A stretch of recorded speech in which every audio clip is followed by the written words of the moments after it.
Oui, Madame la Présidente, chers collègues, donc vous nous demandez dans ce rapport d'approuver l'évolution des modalités de prise en charge des déchets végétaux. Alors, comme vous l'avez rappelé, cette délibération s'inscrit dans une démarche globale visant à faire évoluer à l'échelle locale les pratiques individuelles d'élimination des déchets verts pour atténuer les impacts du changement climatique. Nous comprenons l'ambition générale de ce plan stratégique 2030, car nous n'ignorons pas l'enjeu que représente pour une collectivité comme la nôtre le volume colossal des déchets végétaux que les services métropolitains doivent traiter annuellement. Mais face à la rudesse de certaines modalités proposées ce soir, nous souhaitons émettre quelques réserves. D'abord, vous proposez à la fois de ne plus accepter les déchets des tonnes de pelouse dans les déchetteries, mais également de ne plus assurer les collectes en porte-à-porte de tous les déchets verts en intra-rocade de la métropole. Vous ne laissez donc plus aux usagers d'autre choix que de les gérer par eux-mêmes. Et donc, on est là quand même un peu dans un exemple d'écologie punitive. De plus, ce changement de pratique doit être réalisé dans un temps que nous estimons trop court, puisqu'il s'appliquera à la fin de cette année, 1er janvier, ce qui nous paraît clairement précipité, puisque nos concitoyens ne sont absolument pas au courant de cette évolution de votre politique du traitement des déchets verts. Et la campagne de communication que vous allez lancer dans les semaines à venir sera insuffisante pour les convaincre de faire évoluer leurs pratiques.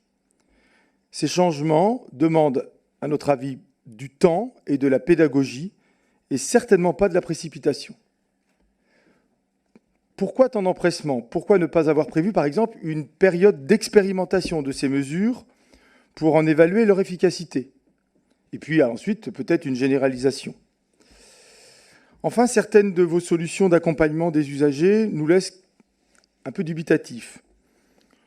Parce que dans les formules présentées, on trouve des formules qui relèvent de vœux pieux, une sorte de volonté magique ou de méthode Coué, comme par exemple accompagner les habitants dans l'évolution de leurs habitudes de jardinage en les incitant à la mutation progressive des jardins au profit d'essences adaptées, ou de convaincre les professionnels de développer une offre commerciale adaptée. Bon, on peut toujours l'imaginer.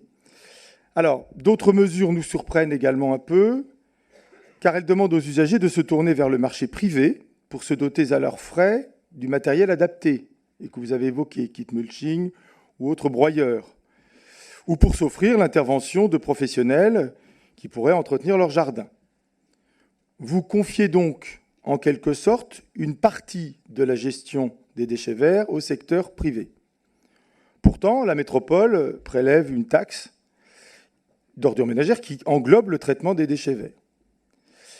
Alors, plus grave, en fait, c'est le risque de voir réapparaître des pratiques peu citoyennes et qui avaient honnêtement pratiquement disparu.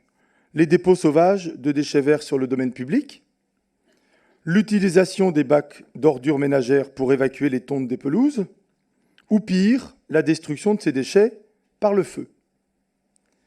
Alors, on veut bien admettre qu'il faut faire évoluer les pratiques du traitement des déchets verts et de ce maudit gazon, mais votre méthode, à la fois brusque dans sa temporalité et relativement raide dans ses mesures, ne nous paraît pas adaptée à une évolution sereine des pratiques du traitement des végétaux.